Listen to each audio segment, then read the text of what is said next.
ಡಿ.ಕೆ. ಶಿವಕುಮಾರ್ ಅವರು ಅಧಿಕಾರ ವಹಿಸಿಕೊಂಡು 1.5 ತಿಂಗಳಿಗೆ ಇಂಟರ್ವ್ಯೂ ಮಾಡ್ತಾ ಇದ್ದೀವಿ ಸರ್. ಈ 1.5 ತಿಂಗಳಲ್ಲಿ ಸಿದ್ದರಾಮಯ್ಯ ಅವರ ಅಧಿಕಾರವನ್ನ ಹೊರತುಪಡಿಸಿ ಏನೆಲ್ಲ ಹೊಸತನ ಕಾಣ್ತಾ ಇದ್ದೀವಿ ನಾವು. ನಾನು ಸಿದ್ದರಾಮಯ್ಯ ಸಾಹೇಬ್ರು is also good financial minister. ಅವರು 17 ಬಾರಿ ಫೈನಾನ್ಸಿನ ಬಜೆಟನ್ನು ಆಯವ್ಯಯ ಪ್ರೆಸೆಂಟ್ ಮಾಡಿದ್ದಾರೆ. ಇವತ್ತೊಂದು ದಿನ ಬೆಂಗಳೂರು ನಗರವನ್ನ ಯಾವ ರೀತಿ ಅತಿ ಹೆಚ್ಚಿನ ಒಂದು ಬೆಳವಣಿಗೆಯನ್ನು ಅಭಿವೃದ್ಧಿ ಮಾಡಬೇಕು ಅನ್ನೋ ಚಿಂತನೆ ನಾವು ಒಂದು ಕಡೆ ಆದರೆ, ಹುಡುಗರಿಗೆ ಯಾವ ರೀತಿ ಉದ್ಯೋಗವನ್ನು ಸೃಷ್ಟಿ ಮಾಡಬೇಕು ಅನ್ನೋದನ್ನ ಆಲೋಚನೆ ಇನ್ನೊಂದು ಕಡೆ ಆದರೆ, ಮಹಿಳೆಯರಿಗೆ ಕುಟುಂಬದಲ್ಲಿ ನಿರ್ವಹಣಾ ವ್ಯವಸ್ಥೆಗೆ ಸರ್ಕಾರದಿಂದ ಯಾವ ಜವಾಬ್ದಾರಿ ತೆಗೆದುಕೋಬೇಕು ಅನ್ನೋದನ್ನ ಇನ್ನು 100 ದಿನದಲ್ಲಿ ಕೊಡ್ತಾರೆ ಅನ್ನೋದು ಭಾವಿಸ್ಕೊಂಡು ರೈತರ ಬಗ್ಗೆ ಒಂದು ಪಾಲಿಸಿ ತರಬೇಕು ಅಂತ ಹೊರಟಿದ್ದಾರೆ. ಬೆಂಗಳೂರಿನ ಜನ ಮಾತಾಡ್ಕೊಳ್ತಿದ್ದಾರೆ, ಸುಪ್ರೀಂ ಕೋರ್ಟ್ ತೀರ್ಪಾಗಿರೋದ್ರಿಂದ ಡಿ.ಕೆ. ಶಿವಕುಮಾರ್ ಸಿಎಂ ಆದ್ಮೇಲೆ ಕೆಲಸ ಮಾಡಿಸ್ಬೇಕು ಅಂತ ಅನ್ಕೊಂಡಿದ್ರು, ಹಂಗಾಗಿ ಆಗ್ತಾ ಇದೆ. ಇಷ್ಟು ವರ್ಷ ಆಗ್ಲಿಲ್ಲ ಕೆಲಸ, ಬೆಂಗಳೂರಿನ ಕೆಲಸ.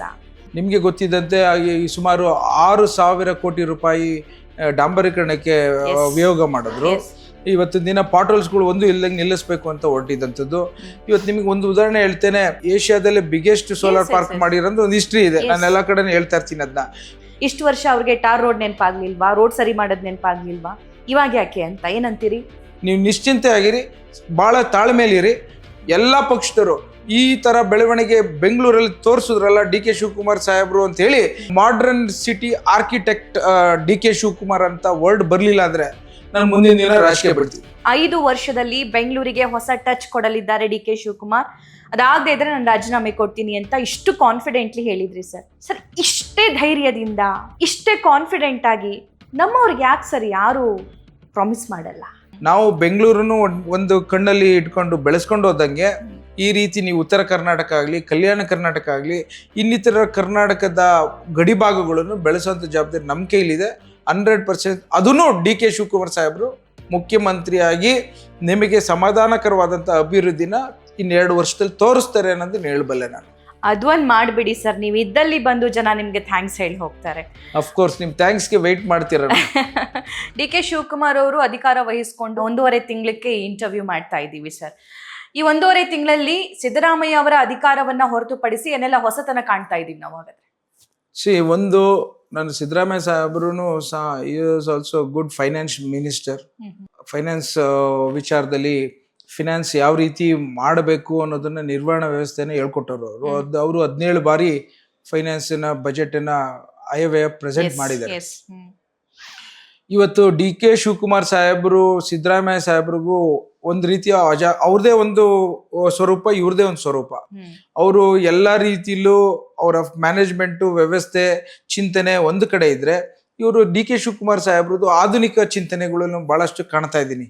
ಏನು ಅಂತಂದ್ರೆ, ಇವತ್ತೊಂದು ದಿನ ಬೆಂಗಳೂರು ನಗರವನ್ನ ಯಾವ ರೀತಿ ಅತಿ ಹೆಚ್ಚಿನ ಒಂದು ಬೆಳವಣಿಗೆಯನ್ನು ಅಭಿವೃದ್ಧಿ ಮಾಡಬೇಕು ಅನ್ನೋ ಚಿಂತನೆ ನಾವು ಒಂದು ಕಡೆ ಆದರೆ, ಹುಡುಗರಿಗೆ ಯಾವ ರೀತಿ ಉದ್ಯೋಗವನ್ನು ಸೃಷ್ಟಿ ಮಾಡಬೇಕು ಅನ್ನೋದನ್ನ ಆಲೋಚನೆ ಇನ್ನೊಂದು ಕಡೆ ಆದರೆ, ಮಹಿಳೆಯರಿಗೆ ಕುಟುಂಬದಲ್ಲಿ ನಿರ್ವಹಣಾ ವ್ಯವಸ್ಥೆಗೆ ಸರ್ಕಾರದಿಂದ ಯಾವ ಜವಾಬ್ದಾರಿ ತೆಗೆದುಕೋಬೇಕು ಅನ್ನೋದನ್ನ ಇನ್ನು 100 ದಿನದಲ್ಲಿ ಕೊಡ್ತಾರೆ ಅನ್ನೋದು ಭಾವಿಸ್ಕೊಂಡು ರೈತರ ಬಗ್ಗೆ ಒಂದು ಪಾಲಿಸಿ ತರಬೇಕು ಅಂತ ಹೊರಟಿದ್ದಾರೆ. ಅದ್ರ ಜೊತೆ ನಮ್ಗೆಲ್ಲ ಹೇಳ್ತಾ ಇದ್ದಾರೆ, ನೀವೆಲ್ಲ ಡಾಕ್ಟರ್ ಆಗಿದ್ದೀರಿ, ಒಂದು ಹೆಲ್ತ್ ಪಾಲಿಸಿ ಒಳ್ಳೇದನ್ನ ತರಲಿಕ್ಕೆ ನಾವೆಲ್ಲ ಶ್ರಮ ಹಾಕ್ಬೇಕು ಅಂತ ನಮ್ಗೆಲ್ಲ ಮೊನ್ನೆ ತಾನೇ ಹೇಳಿದ್ದಂತ ಮಾತು. 100 ದಿನದಲ್ಲಿ ಒಂದು ಹೊಸ ಸ್ವರೂಪವನ್ನ ಕೊಡ್ತಾರೆ ಅಂತ ಹೇಳಬಲ್ಲೆ ನಾನು. ಓಕೆ, ನೀವು ಬೆಂಗಳೂರು ಡೆವಲಪ್ಮೆಂಟ್ ಅಂದ್ರೆ ಹಾಗಾದ್ರೆ GB ಎಲೆಕ್ಷನ್ಸ್ ಆಗುತ್ತಾ ಅಂತ?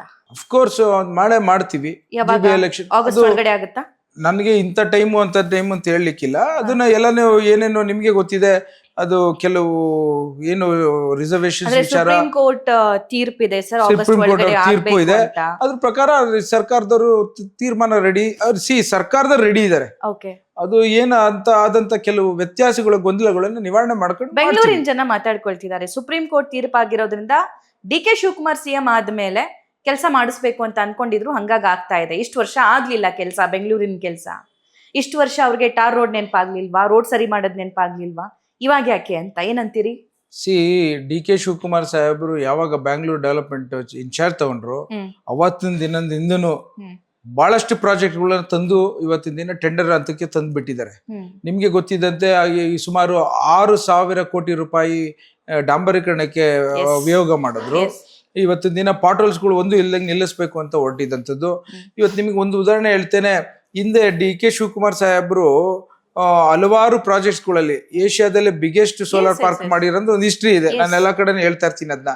ಇವತ್ತು Not D K only Shivakumar ಸಾಹೇಬ್ರು ಯಾರು ಯೋಚನೆ ಮಾಡ್ತಾ ಇಲ್ಲ. ಸೊ ಟನಲ್ ರೋಡ್ಗಳನ್ನ ಅಟ್ಲೀಸ್ಟ್ ಇವತ್ತೇನು ಸರ್ಫೇಸ್ ರೋಡ್ಸ್ಗಳಿದೆ, let us go under surface ರೋಡ್ಸ್ಗಳು ಮಾಡ್ಕೊಂಡು ನಾವು ಫ್ರೀ ಆಫ್ ಕಂಜೆಷನ್ ಮಾಡೋಣ ಅಂತ ಹೇಳ್ತಾರೆ. ಏನಾದ್ರೂ ಇಡೀ ಪ್ರಪಂಚದಲ್ಲಿ ಒಬ್ಬ ಮನುಷ್ಯಂಗೆ ಒಂದು ಗಾಡಿ ಇದೆ ಅಂತ ಅಂದ್ರೆ ಅದು ಬೆಂಗಳೂರಲ್ಲಿ. ಇವತ್ತು 1.5 ಕೋಟಿ ವೆಹಿಕಲ್ಸ್ ಗಳಿದೆ.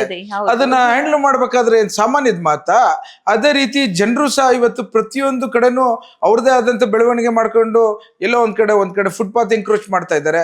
ಕೆಲವು ಇವತ್ತು ವಿರೋಧ ಪಕ್ಷದವರು ಯಾವ ರೀತಿ ಅಡಚಣೆ ಮಾಡ್ಬೇಕು ಅಂತ ಹೇಳಿ ಸ್ಟೀಲ್ ಬ್ರಿಡ್ಜ್ ಮಾಡ್ಬೇಕು ಅಂತ ಸರ್ಕಾರ ಹೊರಟಾಗ ಸ್ಟಾಪ್ ಮಾಡಿದ್ರು. ಈಗ ಅದು ಅವಶ್ಯಕತೆ ಏನಿದೆ ಅಂತ ಹೇಳಿ ಇವತ್ತು MP ಬಿಜೆಪಿ MP ಹೇಳ್ತಾ ಇದ್ದಾರೆ ಸ್ಟೀಲ್ ಬ್ರಿಡ್ಜ್ ಮಾಡ್ಬೇಕಾಯ್ತು ಅಂತ ಪ್ರೈವೇಟ್ ಆಗಿ. ಹಂಗೆ ಇವತ್ತು ಟನಲ್ ರೋಡ್ ಅನ್ನ ಸುಮಾರು 18 ಕಿಲೋಮೀಟರ್ ಏನು 20 ಸಾವಿರದ ಕೋಟಿ ರೂಪಾಯಿದು ಮಾಡ್ಬೇಕು ಅಂತ ಹೊರಟಿದ್ದಾರೆ. ಈ ವಿರೋಧ ಮಾಡ್ತಾ ಇದ್ದಾರೆ.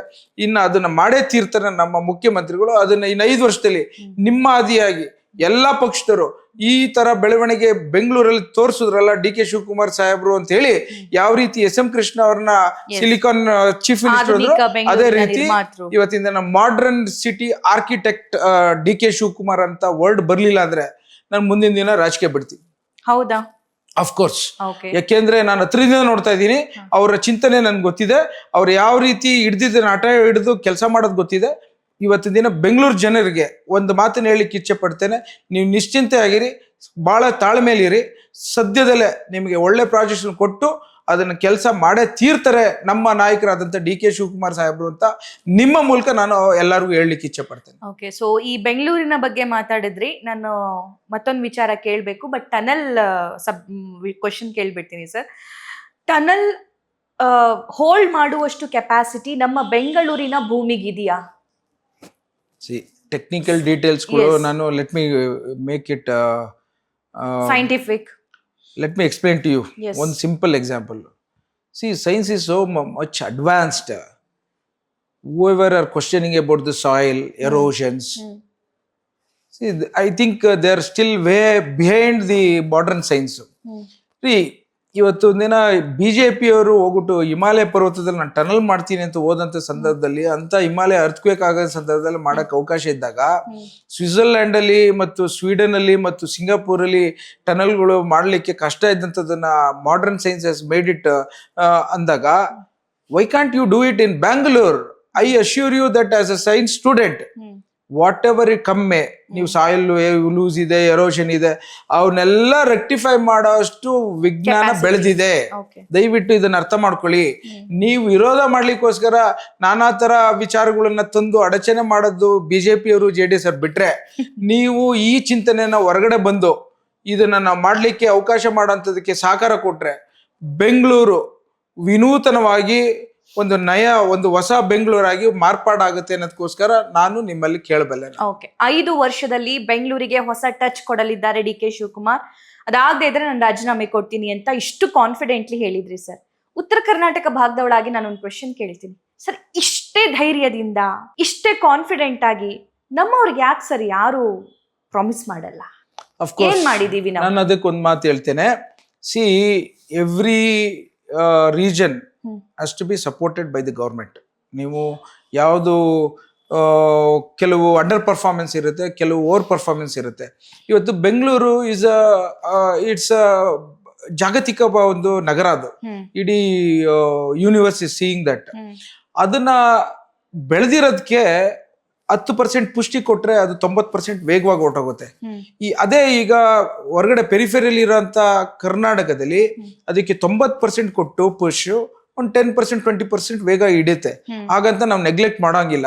ನಾವು ಬೆಂಗಳೂರನ್ನು ಒಂದು ಕಣ್ಣಲ್ಲಿ ಇಟ್ಕೊಂಡು ಬೆಳೆಸ್ಕೊಂಡು ಹೋದಂಗೆ ಈ ರೀತಿ ನೀವು ಉತ್ತರ ಕರ್ನಾಟಕ ಆಗ್ಲಿ, ಕಲ್ಯಾಣ ಕರ್ನಾಟಕ ಆಗ್ಲಿ, ಇನ್ನಿತರ ಕರ್ನಾಟಕದ ಗಡಿ ಭಾಗಗಳನ್ನು ಬೆಳೆಸುವಂತ ಜವಾಬ್ದಾರಿ ನಮ್ಮ ಕೈಲಿದೆ 100%. ಅದನ್ನು ಡಿ ಕೆ ಶಿವಕುಮಾರ್ ಸಾಹೇಬ್ರು ಮುಖ್ಯಮಂತ್ರಿಯಾಗಿ ನಿಮಗೆ ಸಮಾಧಾನಕರವಾದಂತ ಅಭಿವೃದ್ಧಿನ 2 ವರ್ಷದಲ್ಲಿ ತೋರಿಸ್ತಾರೆ ಅನ್ನೋದನ್ನ ಹೇಳಬಲ್ಲೆ ನಾನು. ಅದೊಂದು ಮಾಡ್ಬಿಡಿ ಸರ್, ನೀವು ಇದ್ದಲ್ಲಿ ಬಂದು ಜನ ನಿಮ್ಗೆ ಥ್ಯಾಂಕ್ಸ್ ಹೇಳಿ ಹೋಗ್ತಾರೆ. ಅಫ್ಕೋರ್ಸ್ ನಿಮ್ ಥ್ಯಾಂಕ್ಸ್ಗೆ ವೆಯ್ಟ್ ಮಾಡ್ತೀರ.